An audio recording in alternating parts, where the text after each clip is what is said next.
Sebelumnya perlu dipahami dulu bahwa Islam Kejawen tidak sama dengan kepercayaan lokal Kejawen asli yang belum mengalami sinkretisme dengan agama Islam dari Timur Tengah atau Islamnya Nabi Muhammad. Islam Kejawen adalah salah satu bentuk agama Islam yang dipraktikkan oleh orang-orang Jawa terutama di Jawa Tengah dengan pusat budaya di Solo dan Yogyakarta.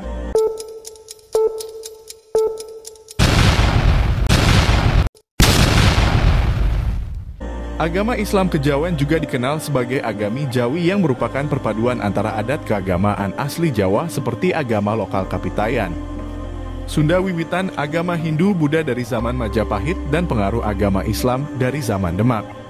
Raja Mataram Islam pertama Panembahan Senopati bisa dianggap sebagai pendiri agama Islam Kejawen ini. Agama ini semakin berkembang seiring dengan keyakinan masyarakat Jawa bahwa agama yang dianut oleh raja atau agama Ageming Aji harus diikuti oleh rakyatnya. Dalam sejarahnya agama-agama yang masuk ke tanah Jawa dari Hindu, Buddha, dan kemudian Islam selalu berkumpul di pusat pemerintahan kerajaan. Agama yang dianut oleh raja menjadi agama resmi kerajaan yang harus diikuti oleh rakyatnya. Setelah Panembahan Senopati meninggal, putranya Sultan Agung menggantikannya sebagai raja bergelar Panembahan Agung Senopati Ing Alogo Ngabdul Rohman.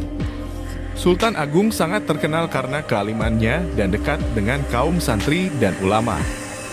Pada masa pemerintahan Sultan Agung terjadi persentuhan budaya antara pesisir dan pedalaman yang kemudian melahirkan kepustakaan Islam Kejawen. Hal ini disebabkan oleh akulturasi budaya Islam dari daerah pesisir dan budaya Hindu Jawa di daerah pedalaman. Persentuhan dan sinkretisme antara kedua budaya ini memberikan dampak yang besar bagi perkembangan budaya di Jawa. Kepustakaan Islam Kejawen merupakan salah satu jenis kepustakaan Jawa yang menggabungkan tradisi Jawa dengan unsur-unsur ajaran agama Islam. Kepustakaan ini ditulis dalam bahasa Jawa dan berisi ajaran mistik Islam, namun hanya sedikit yang membahas tentang hukum Islam. Walaupun begitu, banyak ajaran Islam yang diungkapkan dalam kepustakaan ini dan dimanfaatkan sebagai sumber ajaran hidup oleh orang-orang Islam di Jawa. Di dalam kepustakaan Islam Kejawen terdapat beberapa istilah yang sering digunakan untuk menyebut karya sastra para pujangga Jawa seperti primbon, wirid, serat, dan suluk. Wirid, serat, dan suluk berisi ajaran tentang mistik Islam, sedangkan primbon berisi ramalan, doa, mantra, tradisi ritual orang Jawa, dan sebagian kecil ajaran hukum Islam. Kepustakaan ini terus berkembang hingga beberapa generasi kerajaan Mataram Islam termasuk pada masa Keraton Surakarta pada abad ke-19 dengan pujangga terakhir Raden Ngabehi Ronggowarsito. Penafsiran agama khususnya tentang ketuhanan yang dilakukan oleh orang Jawa disajikan secara harfiah agar mudah dipahami dan diikuti oleh masyarakat.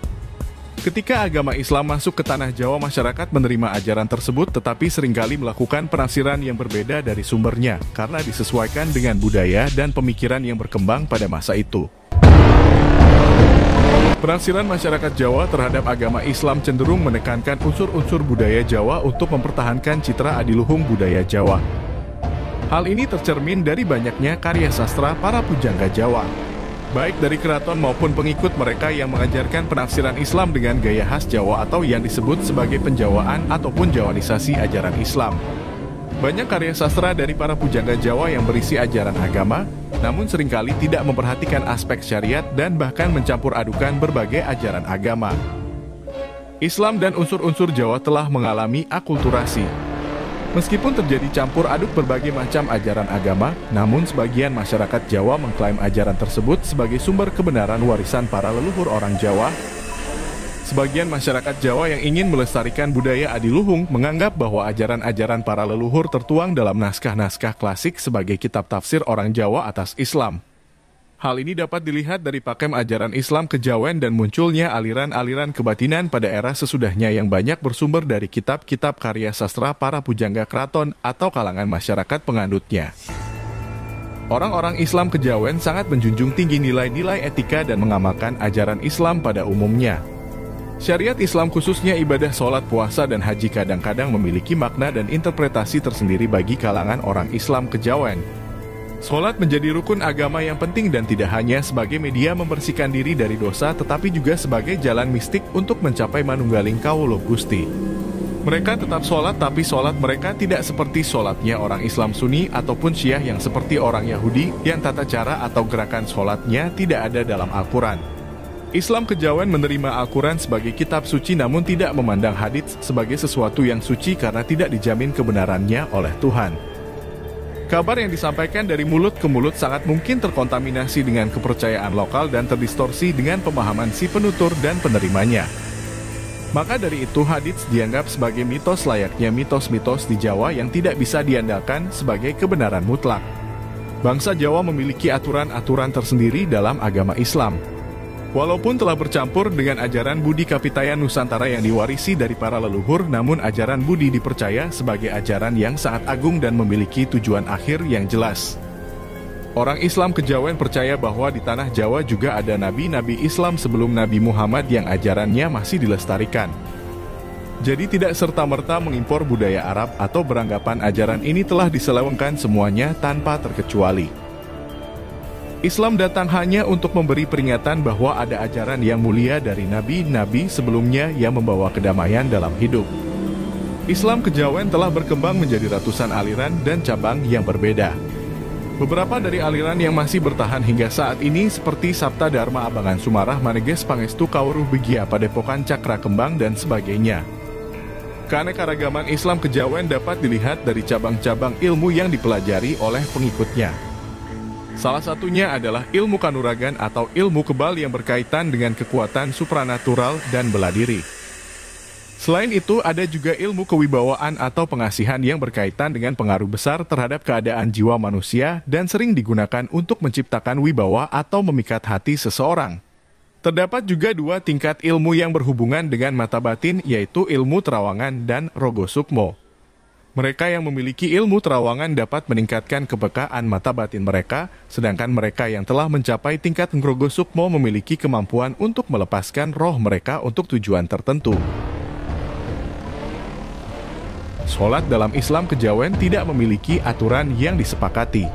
Namun pada umumnya mereka akan melakukan sikap tenang yang kebanyakan dilakukan di malam hari dalam suasana hening dan sepi. Dan yang terpenting adalah mengingat dan mengagumi kebesaran Allah. Menurut kepercayaan Islam kejawen, manusia dan Tuhan memiliki hubungan yang erat. Tuhan dianggap sebagai bagian dari hidup manusia dan unsur jasmani rohani manusia berasal dari Tuhan. Paham ini mengajarkan konsep manunggaling kawulo Gusti yang menyatukan manusia dengan Tuhan melalui penghayatan mistik. Dalam Islam kejawen, manusia dianggap berasal dari Tuhan dan harus berusaha untuk kembali kepadanya. Hubungan antara manusia dan Tuhan disebut pamuring roroning tunggal.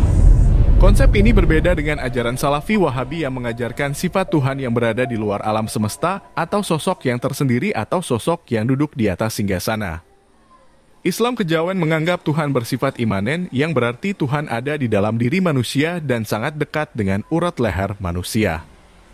Kepercayaan Islam kejawen memang terkait erat dengan ilmu makrifat, namun hanya beberapa orang yang berhak mengetahui ajaran ini. Dalam pandangan kejawen, ilmu ini dirahasiakan dan tidak boleh diajarkan kepada sembarang orang.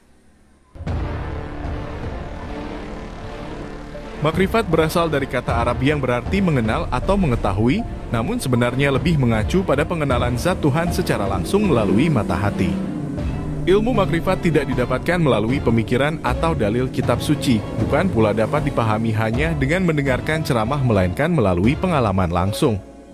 Tuhan tak bisa diceritakan wujudnya karena jika diceritakan, sesungguhnya sang penceramah itu tidak sedang menceritakan Tuhan tetapi menceritakan berhala dalam imajinasinya.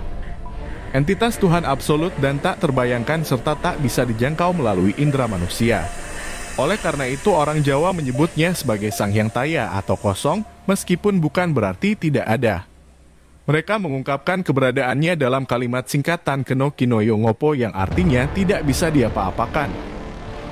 Hal ini senada dengan surat Asyura ayat 11 Laisa kamislihi syai'un, tidak ada sesuatu pun yang serupa dengan dia. Pangeran iku langgeng, Tan Keno Kinoyo Ngopo, sangkan paraning dumadi.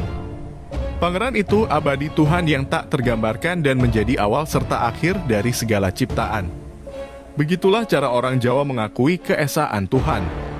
Nama ilmu ini sendiri berasal dari ajaran tasawuf yang juga mengajarkan 4 tingkatan syariat, tarekat, hakikat, dan makrifat yang termasuk dalam perbendaharaan kejawen. 4 tingkatan ini selanjutnya disebut sembah catur, yaitu sembah raga, sembah cipta, sembah jiwa, dan sembah rasa yang dianggap sebagai ngemuka, sampurna atau ilmu yang membuat hidup manusia menjadi sempurna. Mereka percaya agama dan sholat adalah masalah pribadi, tidak ada yang salah atau benar. Yang paling penting sesuatu bisa dianggap benar karena sudah dialami sendiri atau konsistensi secara sebab akibat. Jika dengan gerakan-gerakan tertentu bisa membuat hati tenang dan damai, maka lakukanlah.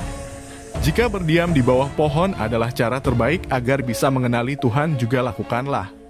Jika membakar kemenyan dan duduk bersila dalam kamar dapat membuat perasaan benci kepada sesama manusia menjadi hilang, maka teruskanlah. Masing-masing punya cara tersendiri, tidak harus pakem kecuali ada kebutuhan kekompakan agar tertib dan agar tidak menimbulkan kekacauan dalam masyarakat. Karena kata agama berasal dari bahasa Sanskerta yang terdiri dari 2 bagian, yaitu a yang berarti tidak dan gama yang dapat diterjemahkan sebagai bingung atau kacau. Secara harfiah agama berarti tidak kacau atau tidak bingung. Karena itu percuma beragama kalau menimbulkan kekacauan dan kebingungan. Bisa berarti seseorang yang menimbulkan kekacauan walaupun dia mengklaim beragama, hakikatnya dia tidak beragama. Intinya kita harus tetap percaya pada Tuhan yang satu, yang memiliki banyak nama walaupun cara memanggil atau cara menyembahnya punya cara masing-masing. Begitulah cara pandang Islam kejawen.